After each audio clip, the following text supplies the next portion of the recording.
This is Spur Leadership Podcast number 14.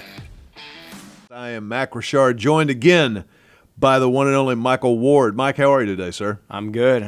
As you said, we're staying warm inside. I'm telling you what, man. All of a sudden, like yesterday here in Austin, it's 83 degrees, and you wake up this morning, it's cold, and it's 38. And I think tomorrow's supposed to be 70s again. Yeah, So, yeah. I mean, we can't complain. But Well, yes. we've always said, being from Canada, I don't know if you could appreciate this as much, but they've always said in Texas, if you don't like the weather, just wait 10 minutes. Exactly, yeah. It doesn't have the four seasons down here, and I don't miss living in Canada except for the summers. Exactly. We kind of go from the 4th of July to Christmas in weather, even though the calendar, we've got those days in between. But that actually is a great lead-in, I didn't even think about it, to what we're talking about today. As you look at the opportunities that you have in December, it's a unique time of the year for everybody, whether you're in church, the marketplace, schools. I think most people kind of, quote-unquote, business slows down a little bit. Most people are not making decisions anymore after Thanksgiving. And it's really an opportunity to look inward to prepare and set up for the coming new year. Yeah. And I think you missed one of them there, too, personally, at home, too, right? Absolutely. Setting up for the new year. Absolutely.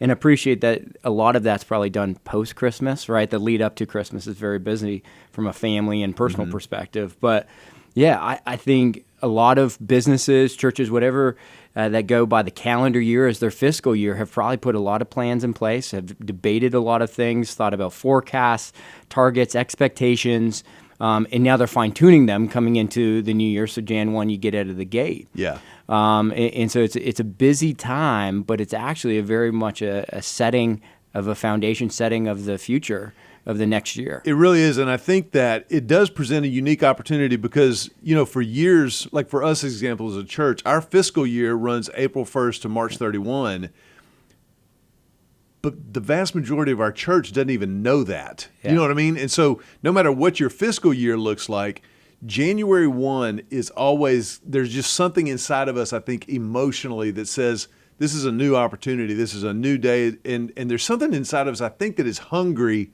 to do something new, to do something different, because I think we can all look back over the last year, the last 12 months, and go, okay, this I would change, this I would like to make better, this I would alter and rethink some things, and January is just the perfect time to do that. And so I thought, as we kind of wrap up the year, this is really a great opportunity from a leadership perspective, no matter where you may fall in an organization. You may be the CEO, you may be working in the mailroom. Jan 1 is an opportunity. Yeah. It's an opportunity to set a new course, even if it's only internally. But I think what we're going to talk about today can help you do that from a business standpoint of if you're leading a large organization or even a small mom and pop business, or just leading yourself or your family at home, getting ready for what's coming in the new year. And I think it's a big thing about, and I learned this probably about 6-7 years ago from someone that was suggesting I took this approach, was you could talk about it. And you can maybe spend a little bit of time of thinking about, okay, I'm going to come out of the gate Jan 1 and I'm going to try to achieve this, or the business goals or this, and therefore I'm going to start to work on that. But a lot of people, I used to 6-7 years ago, would wait to Jan 1 to start digging in. Yeah. And I didn't take advantage of what December really was. And it is a time that a lot of things wind down.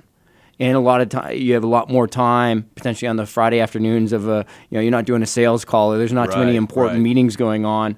And so it is a time to sit down and figure out exactly how are you going to attack that goal, that strategy, that vision that may be laid out for you if you're an employee, if you're an employer, that you're setting for the team and having to lead them through, and just come in fully prepped and prepared to attack Jan 1. Yeah, and hit the ground running when everybody's back in the office. Like you said, most people have at least January 1 off, but on January 2nd, where are we going and how are we going to get there? And I think for those of us in the church world, it's such a unique dynamic. This time of year, it's not slowing down. If anything, we're gearing up for one of our Super Bowls. Yeah. We've got the Super Bowl at Christmas and then the Super Bowl at Easter. But it is something that we can begin to structure our year around. And that's something that I tried to do this year, as a matter of fact, where my preaching schedule in December looks different this year than it has in years past. For example, I'm going to be speaking at another church in Las Vegas for a good friend of mine, Judd Wilhite, and I'll be speaking there this weekend, which means I'm preaching a sermon that I've already prepared. So I've got really a week, a huge window of my week and a huge window of this month opened up that normally is devoted to sermon prep that I can actually use for organizational prep and getting our church and our staff and our team rallied around where we're going and what we're after, but also getting other people thinking about how are we going to get there. Yeah. And I think that's probably a good place to kind of launch the conversation, because I think as you think about planning, and this is true for Julie and me, even as empty nesters at home, we think about planning for the year 2020. Like, what is our vision? What's our go-to? And why are we doing what we're doing at home? Why are we doing what we're doing at Lake Hills Church or in the organization that you lead, whatever it might be? And so from where I sit, I think that vision statement, that true north that drives everything that you're about, you have to make sure that still holds. Yeah. And come back to that. You know, for us as a church, our vision statement, our calling as a church is to grow the community of Christ one life at a time. Yeah. So that's pretty broad. And that hasn't changed in 22 years. That's right. Yeah. That's very broad. There are a lot of things you can do within that, but that remains our true north. That remains the reason we get up and go every morning. And it's amazing how clarifying that is and how much it helps in getting into the other things we're going to talk about in just a second. But that vision, you know, for our home, our family is so different now that our kids are grown and gone and in masters, you know, pursuing their masters and all that kind of stuff. It's just Julie and me at home, but our vision remains the same. We're here to love God, love His house, and love His ways, and to help as many people do that as we possibly can. So what does that look like for us as a couple? Yeah. And I think that vision can be complicated to come up with, right? For the household, for a couple, for a business. I mean, I know we sat down multiple times with different companies in the past with consultants that were experts in vision and mission and, you know, those type of statements. And we would spend tons and tons of time trying to build that, because you really want it to be simple. Yes. You really want it to be precise. You really want someone to be able to read it and go, I get exactly what they are doing, without having someone like one of us explain it to them. And I think you want it to be memorable. Not that it's like, wow, but that you can remember it. Yeah. You know, most of the times I think, looking back in my life, and I think when people try to write a vision statement, they just try to catch everything in the kitchen sink in it. And it really needs to be broad and big enough to capture whatever it is that you are called to do, whatever it is that you're trying to do. But at the same time, it'll stand the test of time over time. Yeah. And it's something you can come back to. Like I said, it's that true north that's why you get up every day. Well, and it's the true north that everyone knows what they're working towards. Right. Right. And so in large organizations where the founder, the CEO, you know, the person can't always be there speaking or being in front of people visibly, they know what has been set for them. Right. And that they know what they're working towards. And I think some of the best companies out there, Apple, you know, some of these very successful companies have very simple vision statements. Yeah. And so no matter where you are in the chain of employment on that org chart, you know what you're driving towards. Right. And it hasn't changed. And that creates a lot of success and a lot of ability to get people to wake up in the morning. They go, hey, we're hitting that North Star. You may never achieve the North Star to, you know, because I guess it's always, from time to time. you may miss it, or it's, you know, it's one that's just always out there to work towards. And so, but I think what you just said is really important, Mike. I think the vision has to be big. I think it needs to be something bigger than ourselves, bigger than we can accomplish on our own, particularly for those of us who come at it from the perspective of a Christ follower. We're called to be a part of God's purposes in this world. We can't do that on our own. So our vision for how we're going to participate in what God is up to, in who He is and how He wants to touch people's lives, I think it ought to scare us a little bit. Yeah. I think the vision ought to be something that you kind of go, whoa, I need help. Yeah. You know, I need to be getting closer to God. I need to be listening more regularly in my time with the Lord. I need to say, where am I going with this thing? And it needs to be something bigger than I can accomplish on my own. And I have two thoughts to that. One is you see a lot of incredible visions for companies out there and from people that are entrepreneurs, that are dreamers. Yeah. Right? And just, I bet if you were around them before the company took off and they said, I'm going to create Apple or I'm going to create Uber or Facebook or some, 3M, whatever the company may be, you would have gone, yeah, good luck with that. Right? It just sounded so far out there. And just the idea and the concept or the size of that it may be or the people it may impact, all the different things that they may have set for their vision. But dreaming big and then being relentless towards a vision. And I think that I love that word, relentless towards a vision, was so key.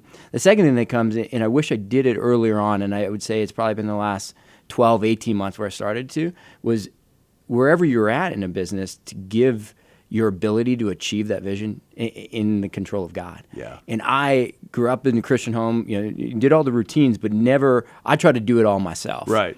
And parts of it definitely has worked out, but I went, man, if I would only had gone back and started by going, this is all yours, and I trust you to guide me to this, because maybe I would have gotten beyond. Now, I don't look back that often. I don't look in the rearview mirror, but I'm happy now that I'm still 36 and going, I now, for whatever my career activities are on a day-to-day basis, it's God's. You still got a huge runway in front of you. Yes. And I think that goes again to vision, because most people understand that a business has to make money. You have to grow, you have to survive financially, you have to be a viable entity. But making money is not a vision. Yeah. Making money is a byproduct. It's fine if that happens. That's great. I'm not minimizing that. But I think in a lot of ways, when you understand that that's not a vision, that then money can kind of help to clarify and kind of go, okay, this is something that people will pay for. This is something that's going to add enough value to somebody's life, to somebody else's business, to somebody else's interests, that they'll pay for it. But my reason for doing this, my vision, is not about the money. Yeah. I can't ignore the money. Even in the church world, people say to me all the time, like, well, I know the church is a business. I'm like, whoa. It's true, there is a business side to church. We have bills to pay. We have staff to pay. People tithe faithfully as a statement of their faith. So there is a financial part. There is a business side of church, but it's not about the business. Yeah. The church is about something bigger. And I happen to believe everybody's business ought to be bigger than just making money. Yeah. And typically, I've noticed something too. I don't know if this has been true in your experience, but I've noticed something. Have you ever heard somebody say, it's not about the money? Have you ever all the time? And I understand that. And I believe people when they tell me that. I've noticed, though, the people who say it's not about the money typically have a lot of it. Yes. And they've realized that they're about something bigger than just earning a paycheck or just putting food on the table or just making more money for the company or for the business or for themselves. And that's where I think you start to kind of expand your mind. And honestly, I don't care who you are, Ebenezer Scrooge, you expand your heart to go, how can I make a difference in people's lives in a way that they will pay for it, that will sustain this company or this vision or this dream, but is so far beyond just making money.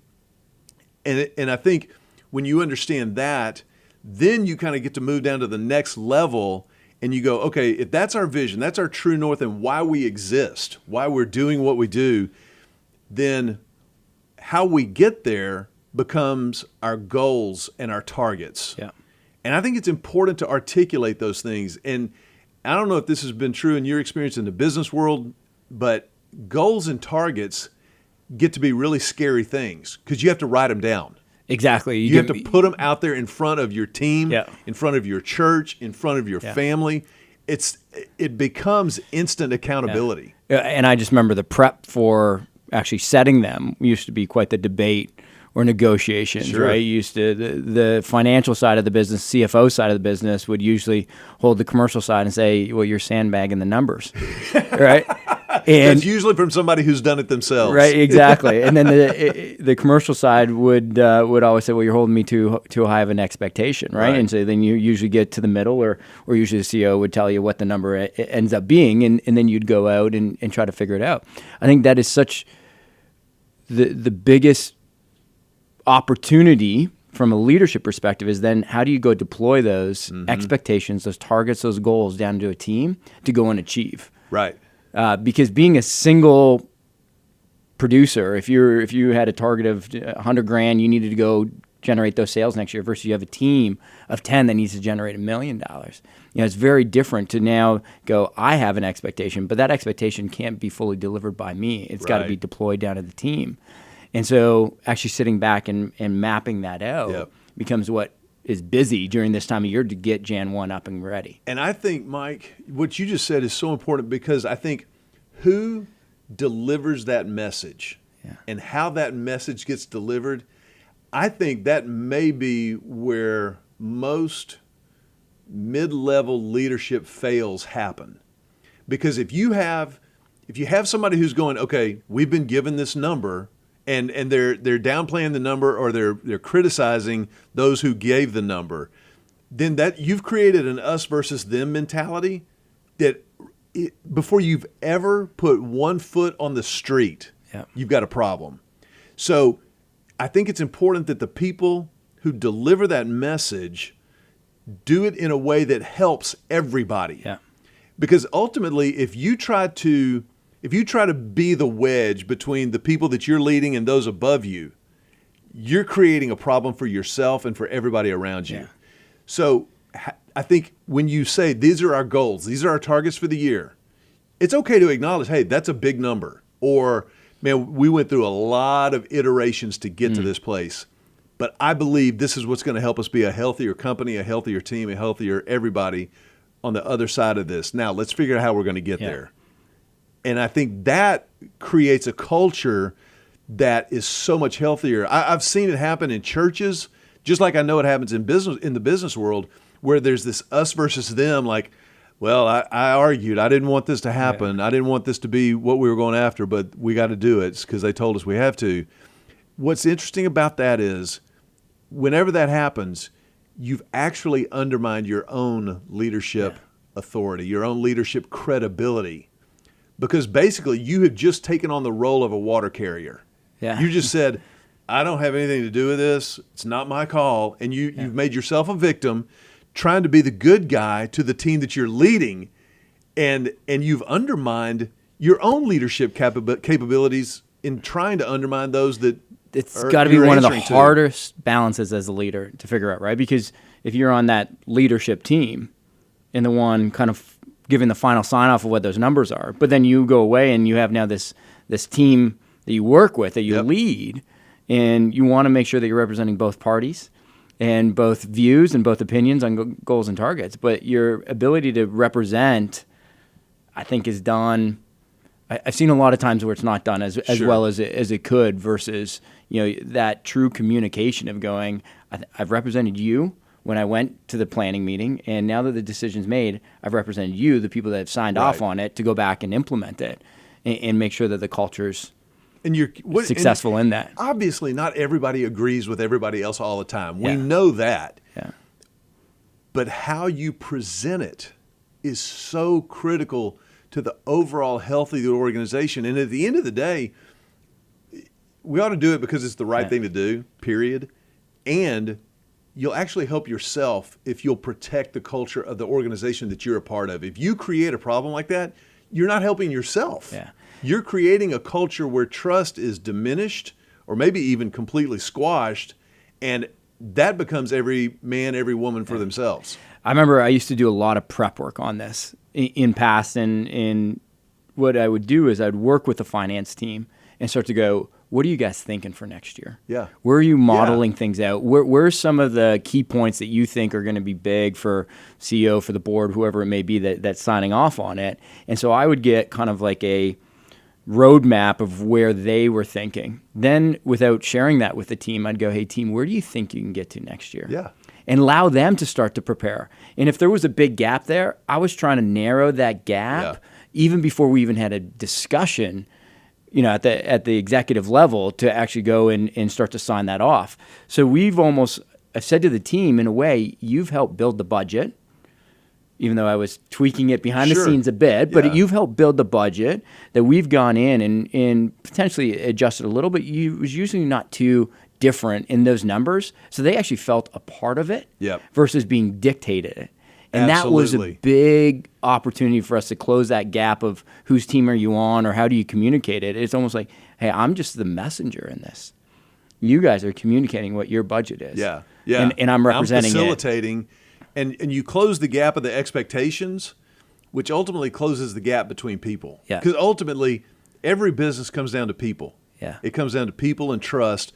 The business that you do, I don't care what industry you're in or what organization you're part of, the business that you do is the easiest part of anything. Yeah. It's the people part where things get really, really good, or they can also be really, really challenging at sometimes.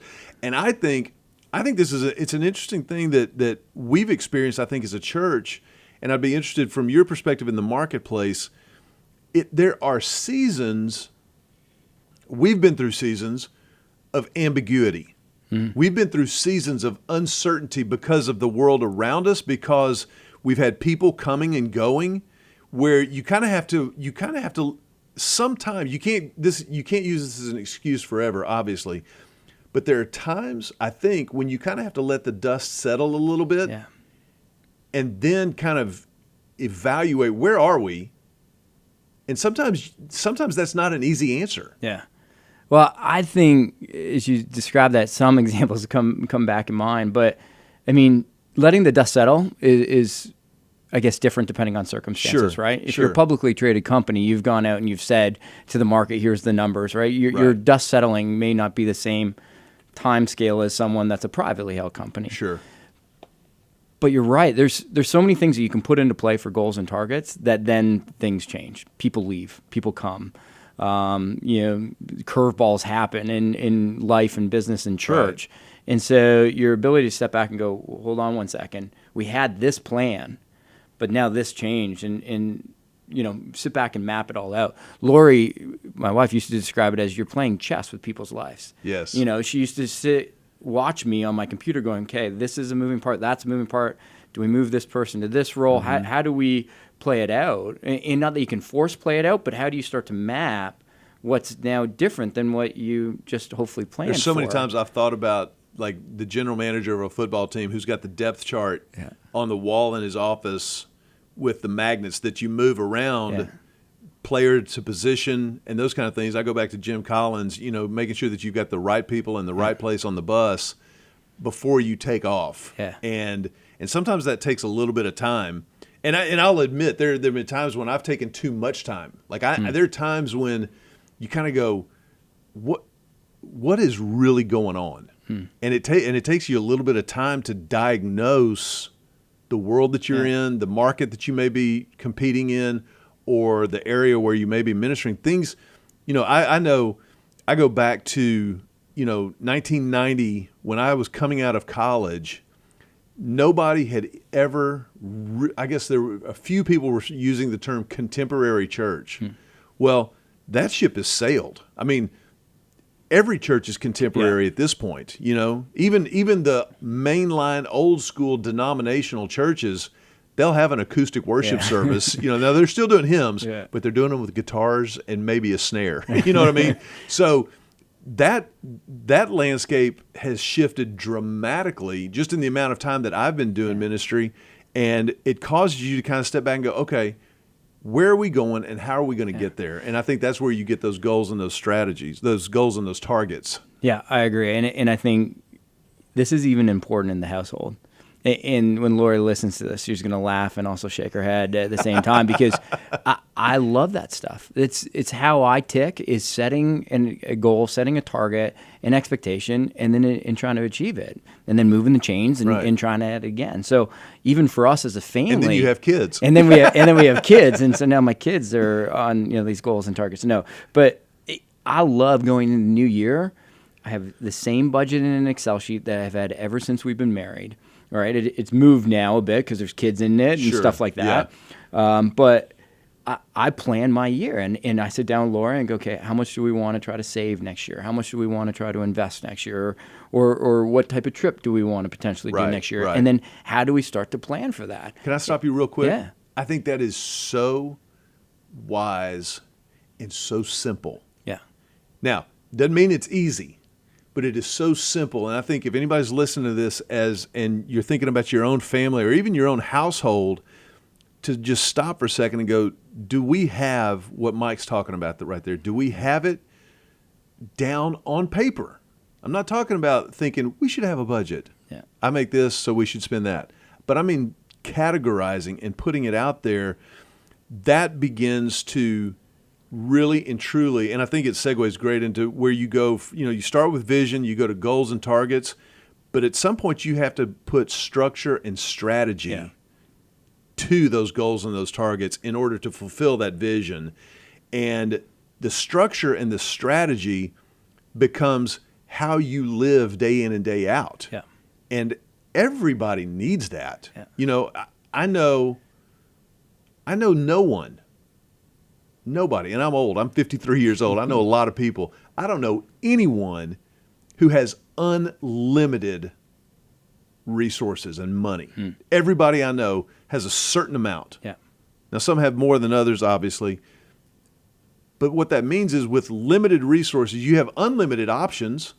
So you have to figure out how are you going to manage your options given your resources. Yeah. And that goes to putting it down on paper, like you said. I don't know that you necessarily have to use an Excel spreadsheet like Mike Ward does, but I'd recommend it. It's a great idea. Well, and I think structure and strategy are two words that scare a lot of people.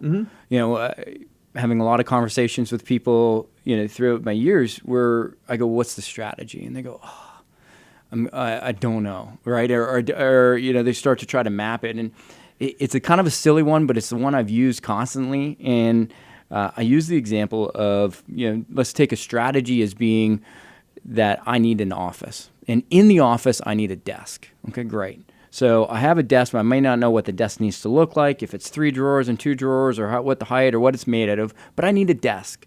And I think IKEA makes a great example of what a strategy can be for building that desk. So you go into IKEA, you go, yeah, that's one. It shows you the tools, the screws, the different Allen keys, the screwdrivers that you may need. They even provide a lot of them. And then the steps to deliver a desk. Yeah. And so a lot of people are scared of what mapping the high-level strategy to support the goals, to support the vision. But once you figure that out, which is really not complicated, it really is simple, then it's as simple as going backwards and going, what are the steps? Yeah. And what are the tools I need to take those steps? I think 2 things. When you said that immediately, I thought about what Jocko Willink is famous for saying, discipline equals freedom. Yeah. Discipline equals freedom. That's true. If I'm more disciplined in what I eat, I've got more freedom physically. Yeah. Discipline equals freedom. The other thing that I think is structure is not something to fear. It doesn't mean you're setting a structure in steel and stone that will be here until Jesus comes back. You can change structure and strategies. Yeah. But you need to have a structure and a strategy. The second thing that I think about is when a quarterback goes to the line, I think about Peyton Manning used to famously, go to the line and Omaha, Omaha, Omaha. And it was, at first we thought he was always audibling. We found out later that a lot of times he was just yelling Omaha to throw off the defense. But you can always audible if you have a plan. Yeah. An audible is smart, it's wise, but you can only audible out of a plan, which is a structure, a strategy to what you want to accomplish. And so as you think about moving into this new year, making the time. I don't like to say taking the time. I like making the time because we've all got 24 hours. But making the time to sit down and say, what's the structure? What's the strategy? And for us as an organization, as a church, when I say structure, I mean who goes where to accomplish, to do the strategy, to reach the goals, to fulfill the vision. Yeah. And that's where you start to kind of see, that's where you also start to deal with people's gifts and talents, their weaknesses. What do they do well? What do they not do well? And let's put them in a position to win and hold them accountable Yeah. through this process. And I think one of the things that I made a mistake in early on in the life of our church was I did not build in the systems of accountability early enough. I believe in accountability, but if you don't build it into the system, then when you impose accountability or you offer accountability, it's a shock to the system. Yeah. And when people know they're going to be held accountable because you believe in them, because you have a culture of trust, it actually becomes a vehicle to growth, development, trust, and everything. We used to put everything in a one-pager, right? And it was, I think, done quarterly. So that back to that accountability. There was no excuse or no communication lapse of saying you didn't know or I wasn't clear because it was written in a single piece of paper, right? It had the goals, targets, had the strategy, tactics, all in one single place for you to know for that quarter what to do. And then you met on it on a frequency, bi-weekly, whatever it may be. But at the end of the quarter, after 2 or 3 months, you start to realize where things may be up or down, or adjustments need to be made, or accountability and performance needs to be discussed, right? Maybe the effort's not being put in, but the output's obviously lacking as well. And so what's the input that needs to be adjusted so output could be better? So I've always loved documenting it, maybe not always in an Excel sheet, but at least tracking it.